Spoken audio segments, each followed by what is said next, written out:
Reading from the concluding section from Freedom and Obedience and the Vision of St. Sophrony, and we're going to look at some thoughts on the nature of personhood in relation to the church, in relation to politics, under the rubric of the relationship between faith and obedience.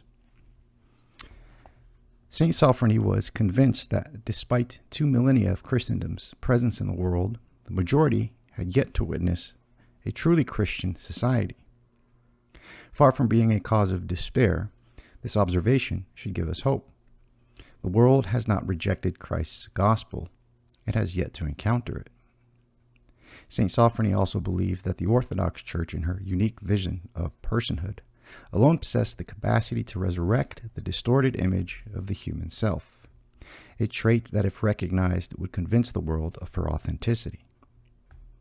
Likewise, if the Church were to incarnate those principles of conciliarity, which received such an august beginning in the dawn of the previous century, the world would be presented with a vision of freedom and union with obedience that would be difficult to ignore. A tremendous opportunity still awaits the Church to present the world with the answers to the terrible dilemma in which it finds itself. Everywhere the same quandaries that have plagued modern society for centuries still persist.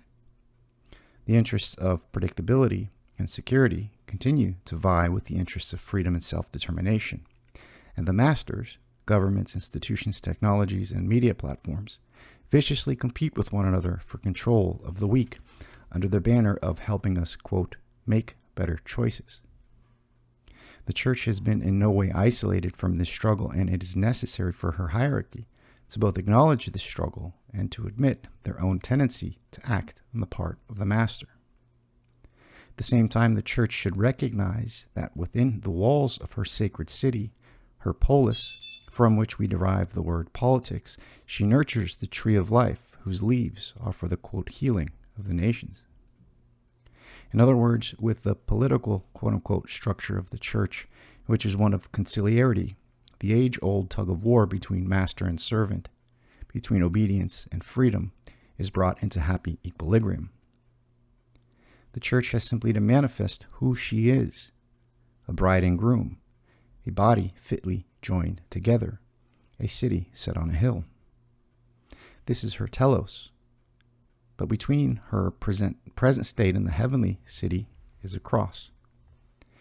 True conciliarity cannot be achieved by simply holding a council and producing a series of bylaws.